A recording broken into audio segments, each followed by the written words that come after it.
Nesse vídeo, a gente vai começar a nossa conversa sobre atividades. A gente vai mostrar para que servem as atividades, o que são, qual a finalidade de cada uma das atividades do TOTS Automação e quando que a gente vai utilizar cada uma. Primeiro passo é a gente entender o fluxo de automação, como ele funciona. Primeiro momento, a gente vai preparar o ambiente para executar nossa automação. A gente pode restaurar uma base, a gente pode criar o alias do RM, por exemplo, subir o host, a gente pode executar um script na base de preparação para executar a nossa automação e depois a gente vai seguir para o teste da regra de negócio. Então, depois do nosso objeto de automação, seja o nosso web service de pé ou um site de pé, a gente segue para teste da regra de negócio. Nesse teste da regra de negócio, a gente vai de fato executar o processo que a gente estiver testando. Então, a gente vai executar um web service do host, a gente vai executar uma automação web, por exemplo, clicar nos passos, clicar no login, vai ser onde a gente vai testar a nossa regra de negócio. Depois, a gente vai partir para as validações. Nas validações, a gente vai validar todo o processo que a gente fez se ele ocorreu conforme esperado.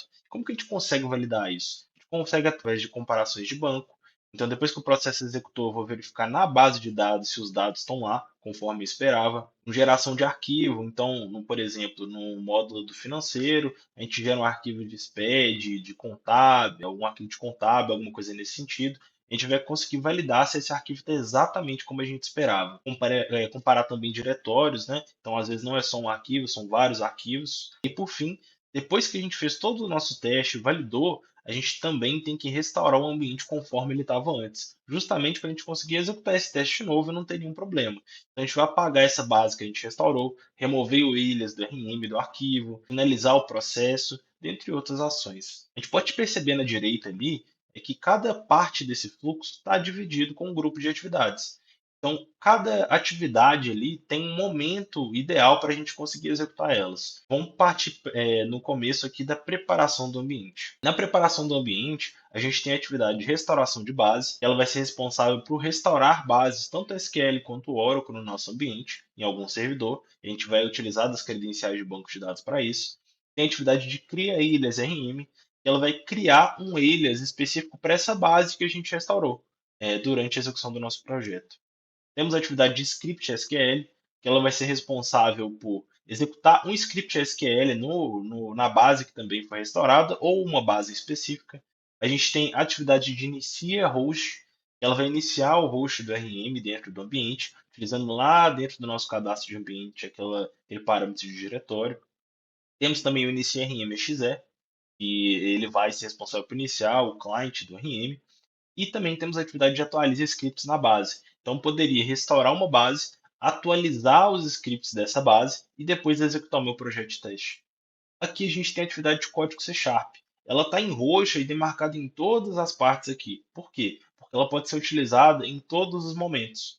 Então é uma atividade genérica, um coringa que a gente chama, que ele pode fazer qualquer coisa que a gente precisar. A gente vai digitar e escrever o código que de fato ele vai fazer. Na parte de teste de regras de negócio, a gente tem outras atividades. Temos a atividade de WinForms, que ele vai conseguir simular cliques como se fosse o usuário de fato clicando na interface do RMXE. Temos a atividade de API, para executar chamadas de API e validar o status code em torno da API. Atividade de web service, que ao invés de fazer chamada na API, a gente vai fazer uma chamada no web service. Passar um XML, principalmente a gente vai utilizar isso muito nas nossas automações dentro da RM. Aqui a gente também tem o Selenium, que a gente pode codificar através do código C Sharp, uma automação web dentro da ferramenta. Aqui na parte de validações, a gente pode utilizar as atividades de comparação de banco. Então a gente vai comparar uma base de dados com um modelo que a gente espera que esteja depois da gente executar no processo e verificar se está igual ao que a gente espera. E aí a gente vai validar se foi sucesso ou erro com base nisso. A gente tem a comparação de arquivos, ou seja, validar se os arquivos estão exatamente como a gente esperava, ou comparação de diretório, quando é mais de um arquivo. Também a gente pode utilizar o código C Sharp para esse caso. Por fim, a gente tem a restauração de ambiente, que é mais uma limpeza do ambiente depois da nossa execução do teste automatizado. Então a gente tem atividades para apagar essa base restaurada, remover o alias que ele criou aqui dentro da preparação do ambiente, finalizar o processo do host, do RM, ou outro processo que a gente tem iniciado, e a gente pode utilizar um código C Sharp para pagar um arquivo específico, mover algum arquivo que não precisa mais, algo do gênero. Passando aqui para o fluxo da ferramenta, É importante a gente entender que a gente que vai organizar em que ordem que a ferramenta vai executar as atividades. Então aqui na esquerda a gente tem o mesmo fluxo da nossa automação e no meio aqui a gente vai conseguir ver os fluxos que a gente mesmo cadastrou. A gente vai ver isso mais para frente na criação de projeto de teste, mas aqui a gente já tem uma ideia de como é que vai funcionar. Aqui a gente tem uma ordem para executar as atividades, um exemplo de um projeto de teste que já é funcional. Então ele restaura uma base de dados, vai criar um alias DRM para essa base de dados, vai iniciar o host através desse alias que foi criado, chamar uma API do host, vai comparar o processo que foi executado para validar se de fato ele fez o cadastro ou executou o processo.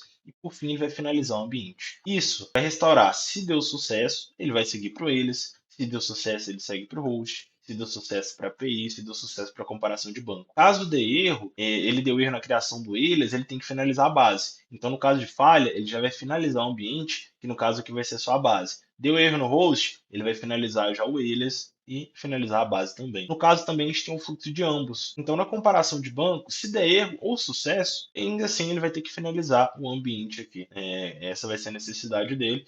Então ele vai seguindo o fluxo ambos aqui. Por fim, uma coisa que é muito interessante que a gente vai falar mais para frente, a gente consegue reutilizar projetos, que a gente vai chamar de projetos de início de ambiente, por exemplo. A gente vai conseguir fazer um subprojeto para esse projeto de início. O que é? A gente agrupar algumas atividades que vão ser reutilizadas em todos os projetos. Então vamos imaginar que eu vou criar várias automações para fazer cadastros dentro do RM. Posso criar um projeto de inicia ambiente do RM, que vai restaurar minha base, criar o alias e iniciar o host. Então eu não preciso colocar essas três atividades sempre dentro do meu projeto. Eu vou utilizar esse subprojeto que eu criei para fazer isso. Eu agrupo essas três atividades. Aqui a gente pode ver o fluxo da ferramenta na prática, dentro da ferramenta no cadastro de projeto de teste. Então aqui a gente tem um projeto de teste de exemplo de cadastro escola, é um projeto de exemplo de início em ambiente, e é com esse subgrupo, né, esse agrupamento que eu disse no último slide. E aqui a gente tem depois um fluxo de sucesso e envia para uma atividade de SOAP para fazer uma chamada web service.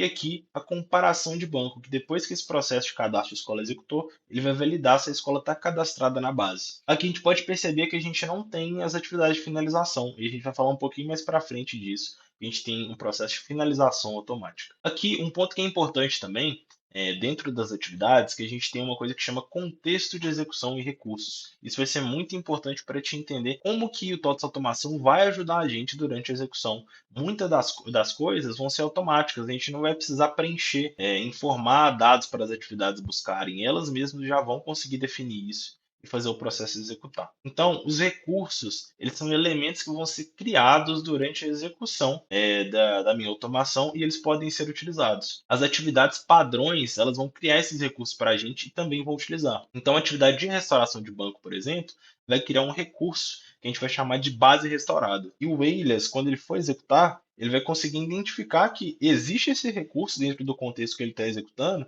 e eu não preciso informar para ele que eu quero criar um alias a partir daquela base. Ele mesmo já vai entender isso e já vai criar o alias a partir dela. Então vai facilitar muito o meu desenvolvimento.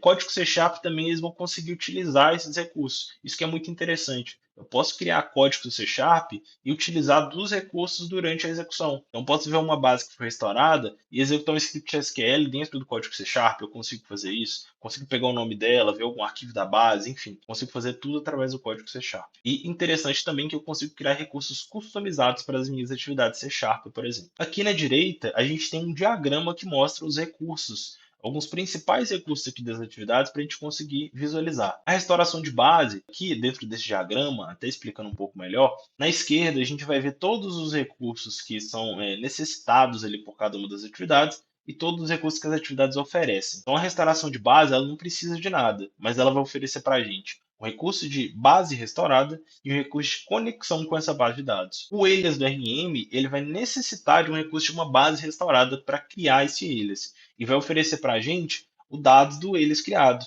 Então, o nome do alias que foi criado, o arquivo, etc. O inicia RM host ele vai necessitar de um alias para iniciar o host apontando para aquela base. E ele vai oferecer para a gente o quê? Dados do processo que foi iniciado. Chamada de API não precisa de nada, mas ela vai oferecer para a gente o quê? O retorno da API, o resultado do bar e os headers que a API retornou para a gente. E a comparação de banco, ela necessita de quê? De uma conexão com o banco de dados para fazer a comparação e vai oferecer para a gente o quê? Dados da consulta, uma tabela que mostra tudo que ela conseguiu consultar lá e qual que foi o resultado do teste dela. Aqui, dentro do contexto de execução e recursos, a gente vai conseguir observar isso dentro do projeto de teste, o que cada atividade necessita e o que ela oferece. Nos próximos vídeos, a gente vai ver mais alguns outros itens relacionados a esses recursos, execução, principalmente no vídeo de projeto de teste. Então, aqui foi essa introdução sobre as atividades, que também vai ser super importante para a gente entender e ver o cadastro de cada uma delas e ver o que elas oferecem e o que elas necessitam também. Então, vamos para o próximo vídeo.